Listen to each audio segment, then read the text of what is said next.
Welcome to the talk part of the evening. So well done for getting here. Oh, it's just lovely to be back.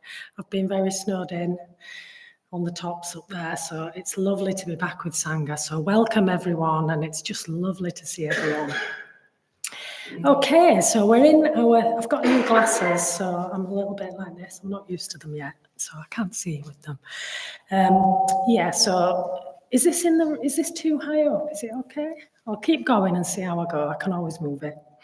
Okay, so we're in our theme called The Way to the Deathless. And last week, Pranya Hridaya opened the theme with the first talk. And he talked about the fact that mindfulness is the way to the deathless. So mindfulness is the way to the deathless, the way to the transcendental. It's a path to a state of absolute freedom from all our suffering. This is what we heard about last week. So we heard that our central existential problem is that we all want to be happy. Clearly, we all want to be happy. We don't want suffering. And we usually seek that happiness by wanting things to be different. And this is what in Buddhism we would call craving. So we heard last week that the only real and lasting way out of that problem is awareness, mindfulness, to be aware. We need to be mindful of what's really going on. We need to be fully aware of what's happening so that we can be aware of the depth of our suffering and its causes. And it's quite a radical solution. It's a really challenging path, but it's the only real path to freedom, the only lasting, effective path to freedom. Okay, so that sounds great if we can do it. And tonight we're going to be asking, well, what is mindfulness really? What is awareness? What is mindfulness really? So we're going to be looking at that this evening. We've all sort of heard the word mindfulness. So we're going to be looking at mindfulness specifically in a Buddhist context. So the Buddha's very last words as he was dying were, "With mindfulness, strive on." So that was the Buddha's last words. He said to his followers, he said, "All things are impermanent." And then he encouraged his followers by saying, "With mindfulness, strive on." So what did he mean when he said this? When he said mindfulness, what did he mean in that context? So mindfulness, it's a really well-known term. It's well-known in modern Western society as a term, what we would call secular mindfulness movement. And by secular, I mean non-religious, non-spiritual context. So secular mindfulness, it's a very good thing indeed. We probably all know something about it. So it's learning to be aware of ourselves, learning to be aware of our actual experience, and being in the present moment. So being in the present moment without judgment, without resistance, just being present with whatever's going on. And it's very beneficial. It's very beneficial for mental health, very beneficial for happiness. And it's, as I said, it's a widespread movement today, and it's very helpful. So it's taught and it's practiced in schools. It's prescribed in the NHS for mental and physical health benefits. It's practiced in the community, in the workplace, in prisons, even in the military. So is this what the Buddha was saying? Was the Buddha saying, when he said, "With mindfulness, strive on," was he only saying, be in the present moment? Or is there more to it? Is there more to it than that?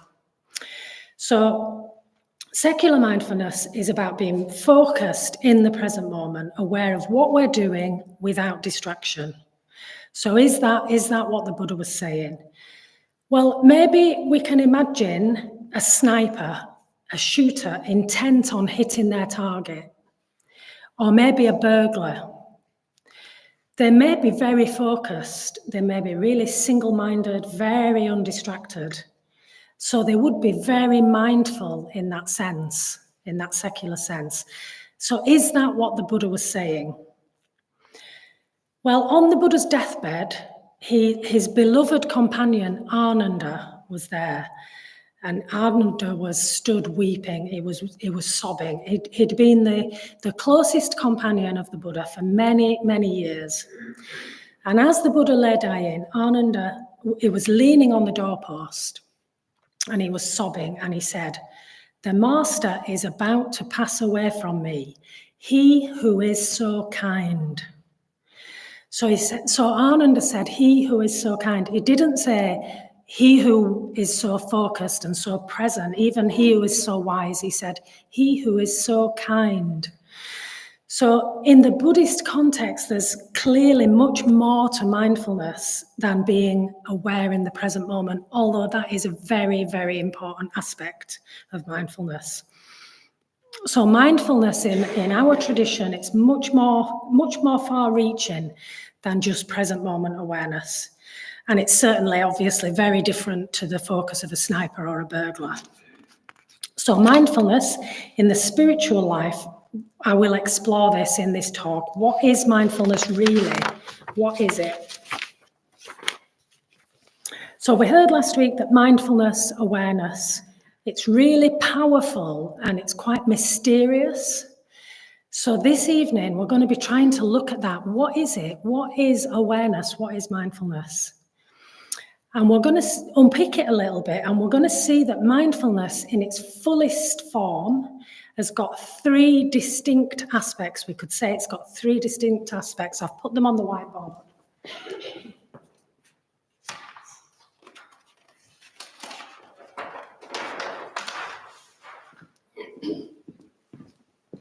So these are the three aspects of mindfulness: sati, appamada, and sampajanya. So I'll get to these in turn, but I've got them written up there because they're quite unusual words. Okay, so firstly, mindfulness. Mindfulness. This is a state of being full of mind. So what does that mean, being full of mind? Well, I think to make a start on what that is, we need to ask, well, what is mind? Okay, so when we refer to our mind, we're usually referring to thoughts. We're usually referring to conceptual thinking, having thoughts when we say mind. But what the Buddha saw was that mind is vastly more than that. It's more than the activity of thinking. And this theme is going very deep. So this theme is interested in nothing less than absolute liberation from all forms of suffering, a path to the deathless. Total liberation, enlightenment and awakening. And we can't think our way to enlightenment by just using our conceptual thinking mind. If we could do that, we would just do that. Because none of us want to suffer, none of us want to die, and we all can think. So if that was the way, we would have done it by now. We would just do it. So it's not that simple. So thinking, the activity of thinking, we do a lot of it. We do it all the time, probably, and a lot of what we do is unhelpful, what we would call papancha. So papancha is the kind of thinking that just kind of goes off on a train of thought. So like one thought just leads to another. We don't know we're doing it. There's no awareness. And before we know it, we're thinking about something seemingly random. We're just going over and over something in our minds. We might be having an imaginary conversation, or even like an argument with someone that's not even really there. And we're winning the argument because we're saying really brilliant and clever and witty things. And that's papancha, and we just kind of do that. So papancha means spreading out. It's thoughts that are just going off on one. And actually, that kind of thinking, papancha, it's the enemy of mindfulness.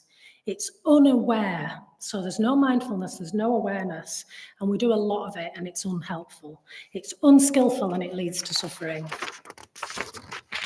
So this brings me to this first aspect of mindfulness, sati. So sati translates as recollection or recollection. So it's when we remember or we recollect ourselves. So we bring ourselves back to awareness. We sort of bring ourselves home. So we come out of this papancha, we come out of that unaware thinking, habitual thinking, and we come back into awareness. And that sati, that is the moment when we go, oh, what am I thinking about and how did I get there? It's remembering, it's a remembering, a recollecting, remembering to be aware. So this is sati is the aspect of mindfulness that we're probably mostly familiar with, that we would associate with secular mindfulness. So we become aware of what we're doing, we become aware of the present moment, and we are then aware without habitual intrusive thoughts. So this aspect of mindfulness, sati, it can feel extremely pleasant. It can just be a massive relief, and it can be really life-changing because it actually relieves us from this suffering of papancha, of this kind of going off. Papancha is always self-referencing, and it's filled with unhelpful narratives. Sometimes our papancha is filled with our insecurities, fears, resentments, worries, anxieties. And when we let go of that papancha and we come back into sati, into awareness, we feel free. So we have awareness, we see more clearly, and we feel more alive. We're living life at that point rather than just being lived by our intrusive thinking and by our habitual thoughts. So it can be really life-changing. I remember for a time I used to use reminders to practice this kind of mindfulness, to remember to bring myself back to awareness. And I had little reminders on my phone. I had bells that went off on my phone at random times throughout the day. And it was really effective. It was kind of new and surprising to me just how it felt in that moment to come into awareness. It really felt like coming home. It was really life-changing. I really remember it. I felt like suddenly there was a completely different way of living just opened up to me, and I kind of discovered that my life and my world was very, very different when I had awareness, when I was in awareness. There was like more beauty, life, much more vivid, much more clarity and wonder to life. So it's really important aspect of mindfulness. And there's lots of other ways that we can do this. So we can set bells and reminders to remember to become aware.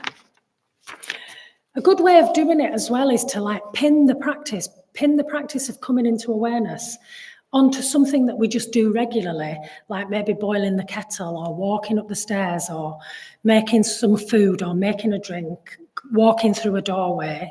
We can use those as like little prompts to remember to become aware, and it can be really effective. Another really good way of cultivating and developing sati is to reduce our input, really, and reduce how busy we are, because we just ask so much of our mind. We put a lot of content into our mind all the time. We keep it busy going from this thing to that thing to the other. So we're kind of cultivating a distracted and distractible mind. So if we can have some periods of less input, it can really help. So going on retreat, if you can get on retreat, it's just a really brilliant way to develop mindfulness. And it can be really amazing to discover this deeper level of awareness. So we're doing a Sangha retreat in April, and we'll be looking at meditation. The retreat's called The Luminous Mind. So that'd be a really good one.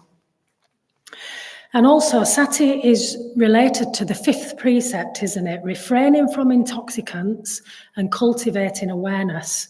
So reducing our use of intoxicants can really help. So Christmas and the New Year period we've just had, haven't we? And it kind of gives us a chance to really see the effect of this. So for me, I really noticed the effect of too much sugary food and drinks, too much telly. Like my awareness just really slumped, and I just really noticed a real detrimental effect on like my connection to the Dharma, and much less positive mental states. In fact, a kind of existential sort of feeling of dread, in the background, and just kind of like just less joy, really, just from being that little bit less aware, just from being a little bit more deluded, a little bit more separated off into myself, a little bit less interconnected. I really noticed it. And it's kind of like, for me, trying to learn to remember to love awareness more than unawareness, because those treats seem like treats, you know, they really seem like a good idea. I really look forward to it, you know, and then I'm just numbing my awareness and it's not helping. It's really not helping me. It's not helping me to be aware and it's not helping me to be happy. So really important, like maintaining awareness by avoiding too much input and intoxicants. It's really important. And spending some time offline, maybe spending some time alone to just do nothing, to just sit and do nothing, maybe go for a walk in nature, time to just be, time to reflect, and letting the mind settle and become aware, letting it be aware rather than making it be distracted and busy. So creating conditions for the mind to become more aware. There's a few ideas that I've just mentioned that are really helpful to develop that first point of sati. So that's sati, recollecting, remembering to be mindful, coming out of unaware thinking. Okay. But mindfulness isn't about not thinking. It's not just about not thinking. So we're not trying to get away from thinking altogether. Thinking in the Dharma is really important. We really need to think. But we need to think with awareness, and we need to think with clarity, and we need to think with wisdom. So thinking is really helpful on a spiritual journey, on our spiritual path. The Buddha was a very powerful thinker. And this is right view. So this is seeing things in terms of reality, in terms thinking in line with how things really are. It's very different from papancha. So we need to think, but we need to know the truth of how things really are. So we need to think wisely. We need to know that everything is changing, that everything is interrelated. We need to know that all things are arising out of conditions. This is the truth of how things are. So we need to know that actions have consequences. We need to understand about conditionality. So that is wise thinking. So we need to know the truth of karma. We need to know that unskillful action creates suffering and skillful action leads to happiness. So this is wise thinking. And this is the second aspect of mindfulness. So appamada, I think it's sometimes spelled and pronounced as apramada. So appamada, it translates as ethical vigilance or ethical heedfulness. So this is mindfulness of ethics. This is the awareness of ethics, awareness that actions have consequences, that actions of body, speech, and mind can lead to suffering or they can lead to happiness. So we can see now when we think about the sniper being mindful or the burglar being mindful, they're mindful in the sense of sati, but they're missing this aspect of mindfulness. They're aware in the present moment, but they're not ethically aware. And the Buddha placed great weight on this aspect of mindfulness. This was what he said in his last words. He said, appamada, with ethical vigilance, strive on. And the term is vigilance, it's heedfulness.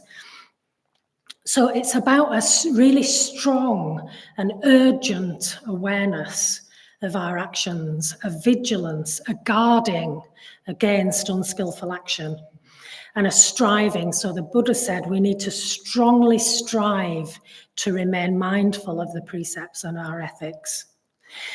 Because it's living in line with the precepts that will free us from habits, free us from old habits and old ways, and frees us from the suffering caused by those old habits and actions. And it isn't easy, so it really requires vigilance, heedfulness, and discipline. It requires ethical discipline. So there's a poem about this aspect of mindfulness that I'll read. It's called Autobiography in 5 Short Chapters.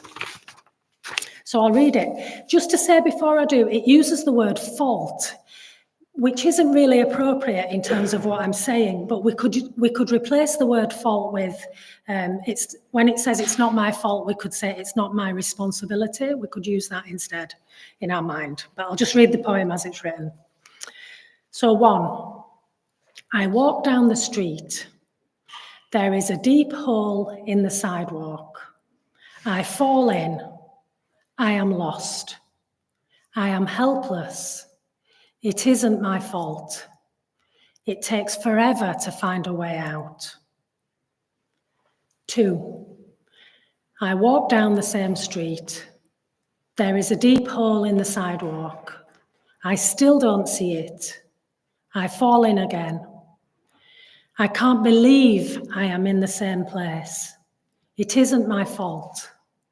It still takes a long time to get out. 3, I walk down the same street. There is a deep hole in the sidewalk. I see it there. I still fall in. It's habit. It's my fault. I know where I am. I get out immediately. 4, I walk down the same street. There is a deep hole in the sidewalk. I walk around it. 5, I walk down a different street. So how can we cultivate this aspect of mindfulness? Ethical vigilance, living skillfully, keeping the precepts. There's a traditional practice called being the block of wood. So we would feel ourselves becoming reactive. We feel what's going on. We feel that we want to act unskillfully, but we don't act that out. We just are like a block of wood. So that shouldn't be misinterpreted. We're not being unaware. We're not being alienated or detached. We're really feeling what's going on in our body. We're aware of our emotions, aware of our drives, but we're just not acting it out. So it's like a form of disciplined patience, kshanti. So that's one way, be a block of wood. It's also helpful just to reflect on our actions. Why did I do that? And talking to our friends about it, like, what was my motivation? Was it skillful? What can I do to put conditions in place for change? Talking to friends is really helpful. Okay, so that's appamada. So now to the third and final aspect of mindfulness. So we're striving for the deathless, we're striving for the state of enlightenment, the end of all suffering. So to do that, we're going to have to transform pretty radically. So we're going to have to really change ourselves in a particular direction. So we want to radically transform. So we need to be mindful of that. We need to be mindful of who we want to become and how do we want to change. So we need to be mindful of our purpose. We need to be mindful of our goal, of our spiritual life and our practice. So this is sampajanya. So sampajanya translates as mindfulness of purpose. So we need to keep in mind, what is our purpose? Why are we doing what we're doing? What's our purpose? What's our direction? So we need to let our future self, we need to reflect on what is our future self that we want to be. Who do we want to become? How do we want to change? And we need to let our future self be determined by that, by what we want to be, and not by who we've been in the past, because we're not trapped by that. So we can change in the direction that we want if we are mindfulness of our purpose. So we can think like, what steps can we take to become more like our future self that we want to be? So we can really reflect on that. We can reflect on our spiritual path, like, what is my ultimate purpose? What's my ideal? And maybe trying to identify what you want to move towards. So there's various ways of doing this. Maybe journaling, maybe writing about that, or discussing it with friends. Trying to find out like what is really important to you and what qualities really speak to you. What is your heart longing for, truly longing for? Like your deepest and highest longing. What is that? Is it for truth? Is it for love and metta connection? clarity, wisdom. What is that? It's really worth identifying what that longing is. And then trying to hold those qualities in mind and trying to just really act in ways that move you towards that longing, towards being that person that you want to become. And we need to strengthen our determination to pursue our goal, to stick with our purpose. So this is mindfulness of purpose. We need to remain mindfulness of that purpose. So it's kind of like a training. And the mindfulness of breathing is the traditional meditation practice for developing, really strengthening this strength of purpose.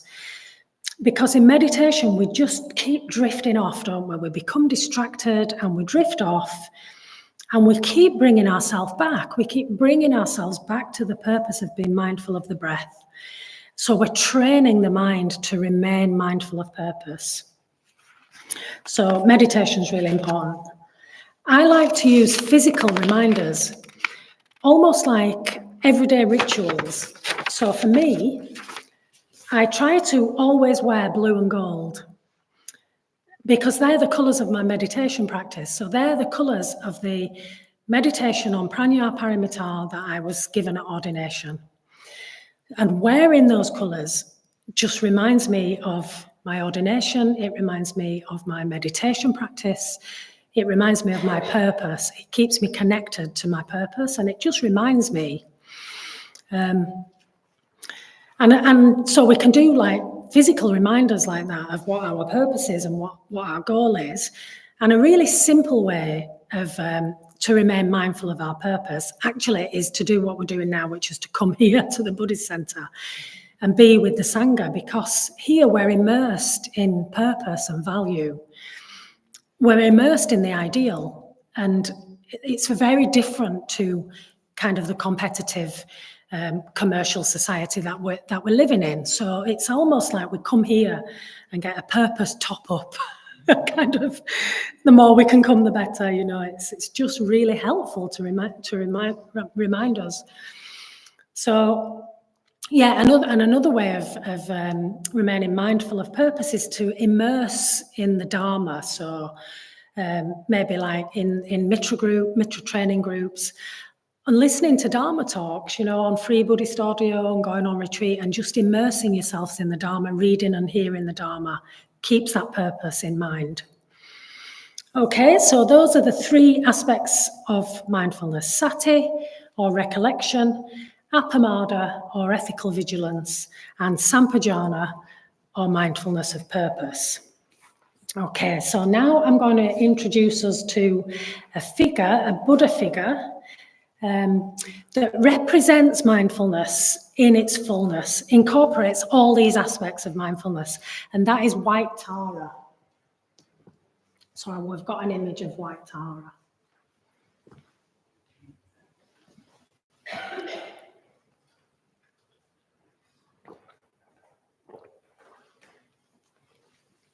Is that clear? Yeah. Okay, so this is a traditional representation, quite a traditional image of White Tara. So like Green Tara, she's active and she's engaged. She's got her eyes open. And she sort of appears to be in movement, almost perhaps like dancing, because she's very active. She's filled with compassion and she acts for the benefit of all suffering beings, just like Green Tara. But the difference is that White Tara is she's sitting in meditation posture. So she's filled with awareness. She's suffused with awareness and stillness. So we have this is quite a traditional image, and we've got a more contemporary image of White Tara. And this is an image painted by Arloka at Padmaloka, the men's retreat centre. This is a more modern image of White Tara. Got quite a lot of detail in. And she's got very rich symbolism, which I won't go into too much. But a right hand is in the feature of supreme generosity, and she has a lotus symbolising growth and transformation. She's traditionally associated with good health and long life. But most importantly for this evening, she's got 7 eyes.